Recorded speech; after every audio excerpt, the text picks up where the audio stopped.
My dad had a $500,000 race car that he was executing that summer, so it was kind of perfect timing that I was up here in Monterey when he was going to come up for that weekend.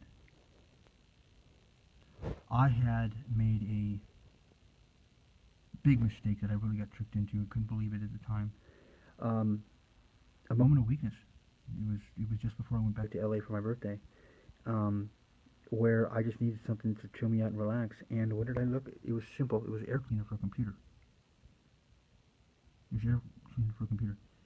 Cheapest high. I fucking hated it. And guess what? It did the best destruction and put on a great display of do not trust this person. People caught on really quick. And inhaling it going down the street at 50 miles an hour, I lost control the day Wendy came up. My parents were out at the racetrack. This was the family fucking day, dude. I was doing great. I had 3 months. Going back to LA in a month. But I never had a car accident before.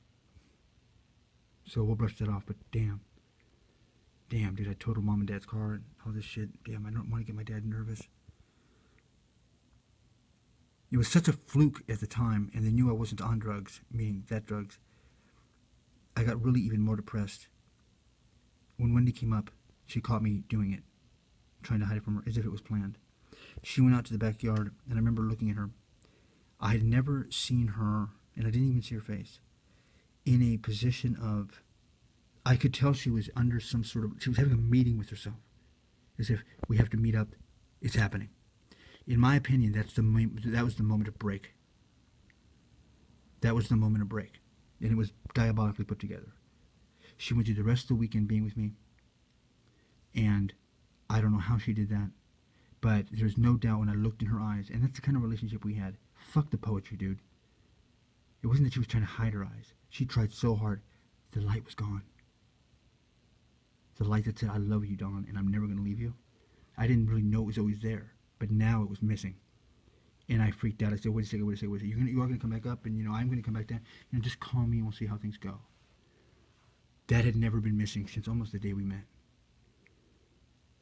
A week later, driving the rental car, I did the same goddamn thing. With the rental car that was there for the totaled car. I was supposed to go back to LA in only a few days. In fact, this was the anniversary of Hurricane Katrina. I was going to go to Katrina to go storm chasing. And that was one incident where, looking back at it, I pretty much see the disaster of the day. But the little girl that blew in my ear, I know one day I will find out what that was about. Not that I was high, but when I was in this house, we would joke, well, I had never been in my parents' house that long. Do you think there's a little girl ghost around here? Well, when I would be laying down, and this is, in weeks earlier, I would have like something would puff and blow in my ear. There's no windows open or anything. And I was down at the beach, and I was just down there sitting there. I had my Klonopins at the time, so I could relax, listen to music. And I'll never forget, the windows were all, and like the whole car, a big burst of air inside, and the windows were up. And I remember it registering in me, oh, it's like this kiss of an angel. It's a blow of an angel, as silly as that sounds. And it was just moments after that, I thought I was fine. I started driving, and then all I remember hearing, believe it or not, was a scream. I looked up, and wham. Once again, airbag into the face, and I was into a pine tree. Second totaled fucking car. Ambulance, fire department, and everything. Tattoo of storm chasing all over my arm, and the guy says, what are all these tattoos? Shouldn't you be watching Katrina right now? What the fuck are you doing out? Totally, once again, timing a natural disaster with my personal disaster, which seems to be a repetition thing with me. That night, my mom, apparently calling up and speculating, said that I think he's back on the air or something like that, and I don't know what he's doing. Something's wrong here. He's never done this in his life. That's all Wendy had to hear. It was done. It was gone. And plus, it was her friend's birthday party that night. All my friends were going to be there, partying. And so was Wendy's. Don't bother calling me, because, I don't know if anyone's going to make it home. That's when it really began. The depression began. That's when lions roared. That's where years of sleep paralysis and very serious in-depth nightmares that would last all night and affect me all day occurred. Don't like talking about that period. All I want you to picture is a black desert and a wind of like 80 miles an hour with sand. That's all I heard. That's all I could hear. I'm not trying to be over dramatic, man. Even when I hear that sound nowadays, like, when it's windy or when I hear an air conditioning vent go on, which I usually like that soothing sound, and you hear that, like that howling Halloween wind, and nothing but cold, dark, nothingness. That's really all I can think of. I mean, I don't spend much time digging in there, but it's as if it's been blocked away from my memory. But as time went by, I came out subtly with baby steps. Drank a little bit, went to Santa Cruz, met some guys, did a great job. I was on Oprah Winfrey for my life story, so far with the life story. And I had some things going for me, but the thing with Wendy, I mean, what do you do at some point? She was right, and it's funny, she kept thinking I would be like, Psycho, you're wrong, pushing this agenda of getting back with her. And in all honesty, everything she said, I had, for the first time in my life, taken as serious. She is fucking right. She's totally right. Totally, she was brilliant in how she highlighted these, not flaws in my character, but what I had done wrong, and why I would be getting such a stiff penalty for what I thought was such a minor act. And she was saying it's not just a minor act, it's a symbolism of it. But it took a couple years. I would not say I'm totally better. No, I'm never going to be totally better. I've never been in another relationship since then, and my loyalty is just so strong that it has nothing to do with her. I was happy she had a kid.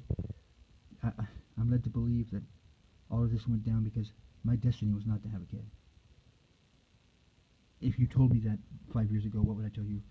Set up a scenario where she breaks up with me, and I don't think we were ever going to break up. Why?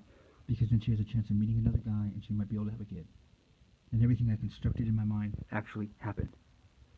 And people in LA are thinking I'm freaking out. And I was like, yes, the plan worked. What plan? Don't worry about it. It's something I don't want to talk to her about. But there's truth to it. There's truth to it. And yet she thinks the total opposite is true. O.J. Simpson's coming to murder her and her husband. If I came to the door, he'd probably put out one of his guns because he's supposedly the bionic Marine and put a bullet in my head, which I wouldn't really complain too much about. Ironically, I'd probably show up with a bunch of baby clothes and take him out to dinner and mean it. But I was doing a little better. And I had changed.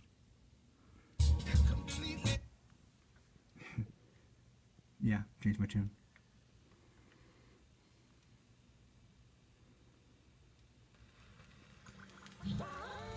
Woo. Now I can sing you the storyline, and if you like my story, Peace.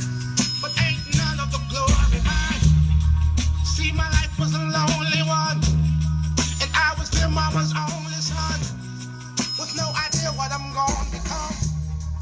And I didn't have long to know that you don't have to be grown to go. I could have died so long before. Then I finally saw the sign, and I made it on down the line. One step at a time. I feel better. I can smile at it now. I feel better. Oh, better. And even a little is still better.